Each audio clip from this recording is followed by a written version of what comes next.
تو یہاں پر کہا والصابرین. اب صبر کی اتنی اہمیت کیوں ہے؟ صبر کہتے کس چیز کو ہے؟ ہمارے ہاں کہتے ہیں صبر برداشت کرنے کو. ہمارے یہاں کہتے ہیں صبر برداشت کرنے کو. جو میں بار بار کہتا ہوں یہ پاکستانی صبر ہے. قرآنی صبر اور چیز ہے, پاکستانی صبر اور چیز. قرآن والا صبر کیا ہے کہ جو آپ صحیح کام کر رہے ہو وہ آسان ہو, مشکل ہو, کوئی سپورٹ کرے, کوئی نہ کرے, کوئی اکیلا ہو, کوئی سب کے ساتھ ہو, کوئی کمزور اپنے آپ کو محسوس کرے, کوئی طاقتور محسوس کرے, کوئی فرق نہیں پڑتا. جو میں نے کرنا ہے وہ میں نے کرنا ہے. میں نے ہٹنا نہیں ہے, میں نے پیچھے نہیں ہٹنا, میں نے پیچھے قدم نہیں, میں نے آہستہ قدم لینا ہے لیکن قدم میں نے ضرور لینا ہے, میں نے بڑھتے چلے جانا ہے. اسے کہتے ہیں صبر. صبر کی اگر تصویر اپنے ذہن میں ایک کھینچنی ہے نا کہ آندھی چل رہی ہے, ریت آپ کی طرف منہ میں آ رہی ہے اور آپ قدم چلتے چلے جا رہے ہو, یہ صابر ہے. صابر ہے جو بڑھتا چلا جائے, پیچھے نہیں ہٹ رہا, وہ چلتا چلا جا رہا ہے. یہ ہے صبر کرنے والا. اس کے اندر ایک ٹفنس ہے, اس کے اندر ایک اس کے اندر قوت ارادہ ہے اور اس کی وجہ سے وہ بڑھتا چلا جاتا ہے. اسے کہتے ہیں صبر. اس لیے صبر اور استقامت کے لفظ دونوں ہم اکٹھے استعمال کریں, صبر و استقامت. کیوں؟ کیونکہ اس میں اردو کے اعتبار سے اصل میں اس میں استقامت ہے, اصل میں استقامت ہے. اس کی اہمیت کیا ہے؟ فرض کریں کوئی اچھا تھا, اللہ پر ایمان لایا, اس کی کتابوں پر, رسولوں پر, فرشتوں پر, نماز پڑھی, زکوٰۃ دی, خیرات کی, لوگوں کا خیال کیا, وعدے پورے کیے, لیکن پھر ڈھیلا پڑ گیا. کس چیز کی کمی تھی؟ صبر کی کمی تھی. صبر کی کمی ہوئی تو وہ سارے جو اچھے کام کیے تھے, پازیٹیو میں جا رہے تھے, وہ پھر بیکار ہونے شروع ہو گئے. کیوں؟ کیونکہ بعد میں جا کے میں نے بہت اچھے کام کیے تھے لیکن اب مجھ میں اتنا صبر نہیں ہے, مجھ سے نہیں ہوتا, بہت ہو گیا, بہت ہو گیا. یہ کیا ہے؟ صبر کی کمی. میں مردوں اور عورتوں میں صبر کی کمی مختلف طریقوں سے آتی ہے. میں آپ کے بارے میں ایک بات بتاتا ہوں, میں نے بہت دفعہ سنی ہے. مجھے کہتا ہے میں بہت نماز وغیرہ, میں نے سوچا میں نماز پڑھنا شروع کروں اور مجھے خیال ہوا کہ میں جاؤں اور میں اٹینڈ کروں اور میں کچھ سیکھوں. تو میں وہاں پہ گئی, پہلی دفعہ میں نے پردہ کیا اور میں نے نماز پڑھی اور پیچھے سے کسی نے مجھے کہا آپ نے نماز غلط طریقے سے پڑھی ہے. پھر میں نے کہا بس میں یہاں واپس نہیں آ سکتی. اتنے ججمنٹل لوگ ہوتے ہیں, یہ اتنا مجھے جج کیا ان لوگوں نے, میں اب نہیں آ سکتی یہاں پہ. کیونکہ اس اتنا بڑا مجھے کیسے کہہ دیا انہوں نے, یہ کتنی بے دردی سے اس نے مجھے کامنٹ مارا. اب کمپیئر کرتے ہیں, یہ بندہ نماز پڑھنے گیا مسجد میں, کسی نے کہا تیرے پانچے اس سے نیچے, ٹہنے سے نیچے, تیری نماز نہیں ہوگی. وہ ایسے تیری نماز قبول نہیں ہوئی. کہتے ہیں ٹھیک ہے. اس کو ٹو ڈفرنٹ ریئیکشن, کوئی فرق نہیں پڑا. کیوں؟ بیکاز ان کا صبر کا امتحان اور طرح سے ہوتا ہے, آپ کے صبر کا امتحان اور طرح سے ہوتا ہے. آپ کو کوئی بات کہتے تو وہ بات خنجر کی طرح ایک دفعہ نہیں لگتی, وہ نکال کے آپ پھر دوبارہ لگاتے ہو, پھر نکال کے پھر دوبارہ لگاتے ہو, پھر نکال کے پھر دوبارہ لگاتے ہو. اوہ مائی گاڈ, کتنی دفعہ کہا تھا؟ ایک دفعہ.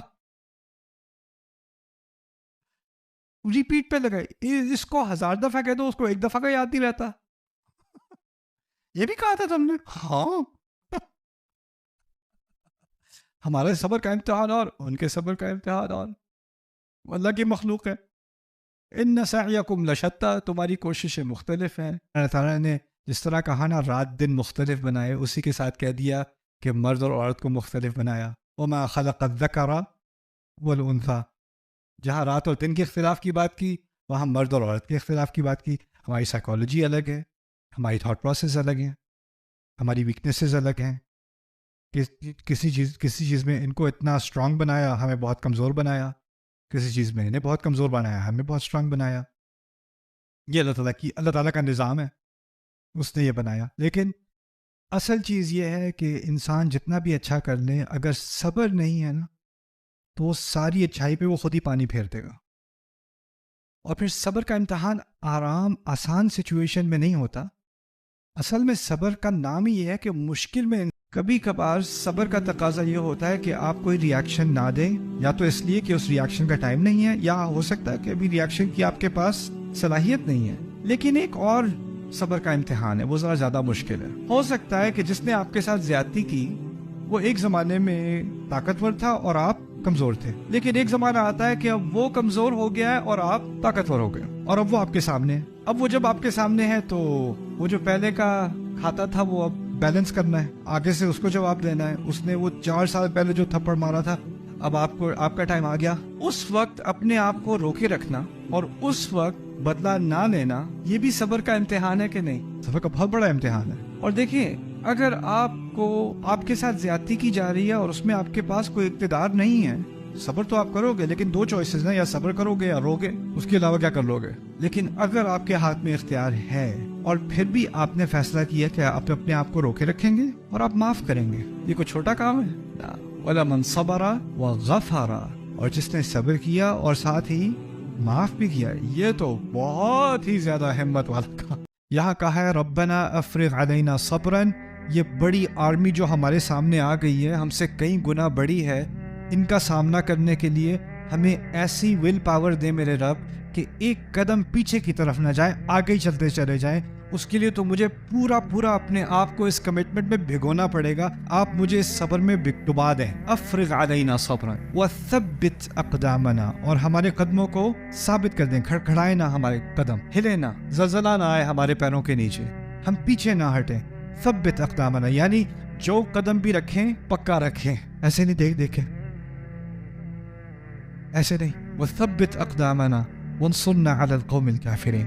I lost my mother a few months back. تو اس صبر پہ اللہ تعالیٰ کا کیا، وہ کس کیٹیگری میں صبر آتا ہے؟ اس صبر کے بارے میں کیا ریوارڈ ہے؟ وَلَنَبْلُوَنَّكُمْ بِشَيْءٍ مِّنَ الْخَوْفِ وَالْجُوعِ وَنَقْصٍ مِّنَ الْأَمْوَالِ وَالْأَنفُسِ وَالثَّمَرَاتِ وَبَشِّرِ الصَّابِرِينَ الَّذِينَ إِذَا أَصَابَتْهُم مُّصِيبَةٌ قَالُوا إِنَّا لِلَّهِ وَإِنَّا إِلَيْهِ راجعون۔ بقرہ میں اللہ تعالیٰ نے کہا ہے ہم تمہارا ہر طرح سے امتحان لیں گے، خوف سے متعلق امتحان ہوگا، بھوک سے متعلق امتحان ہوگا، اور پیسوں کے نقصان کے معاملے میں، ثمرات کے نقصان کے معاملے میں امتحان ہوگا، اور لوگوں کے نقصان یعنی لوگوں کی ڈیتھ کے متعلق امتحان ہوگا، اور خوشخبری ان لوگوں کو جو ان تمام امتحانوں کے دوران صبر کو پکڑے رکھیں۔ کون لوگ ہیں یہ؟ جو جب بھی انہیں کوئی چیز آ کر لگتی ہے تو وہ کہتے ہیں بے شک ہم اللہ ہی کے ہیں اور ہمیں اللہ ہی کے پاس واپس جانا ہے۔ یعنی اگر آپ کی مدر اللہ تعالیٰ کے پاس جا چکی ہیں تو کچھ چیزیں انسان کو اگر واقعی میں دل میں کھپ جائے نا، جب وہ یہاں پر تھیں تو وہ آپ کی کیئر میں تھیں، جب وہ اب دفنائی گئی ہیں تو وہ کس کی کیئر میں ہیں؟ اللہ کی کیئر میں۔ کس کی کیئر بہتر ہے؟ اللہ کی کیئر، obviously اللہ کی کیئر بہتر ہے۔ تو اللہ تعالیٰ کے الفاظ سے صرف صبر نہیں آتا، تسلی بھی آتی ہے، اور پھر ہم بھی اللہ ہی کے ہیں، ہمیں بھی اللہ کے پاس ہی جانا